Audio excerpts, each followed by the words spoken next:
पुणे शहरातील हडपसर भाग सध्या एका वेगळ्याच दहशतीखाली आहे आणि ही दहशत आहे तथाकथित रिकव्हरी एजंटची।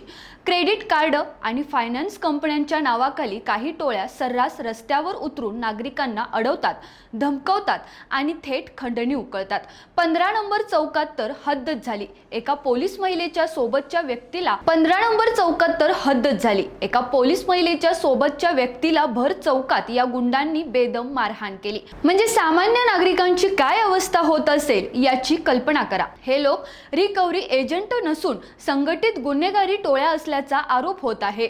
एखादा हप्ता थकला की गाडी अडवायची, 5,000, 10,000, अगदी 20,000 पर्यंत पैसे उकळायचे आणि पैसे दिल्यावरही सुटका नाही। उलट तुमचं नाव त्यांच्या लिस्टमध्ये टाकलं जातं आणि मग दर महिन्याला ब्लॅकमेलिंग सुरू। हे लोक बनावट ईमेल दाखवतात, पोलिसांना मेल केले, गाडी जप्त करणार अशी धमकी देतात। पण सत्य काय? कायद्यानुसार कोणताही खाजगी एजंट तुमची गाडी जबरदस्तीने उचलू शकत नाही। कोर्टाचा आदेश आवश्यक असतो। मग नागरिकांनी काय करायचे? त्यांचा आयडी मागा, व्हिडिओ शूट करा, 100 किंवा 112 वर कॉल करा, थेट पोलीस स्टेशनमध्ये तक्रार द्या। लक्षात ठेवा, हप्ता थकला म्हणजे तुम्ही गुन्हेगार नाही। प्रश्न मात्र मोठा, या खंडणीखोरांवर कारवाई कोण करणार आणि पुणे पोलीस कधी जागे होणार?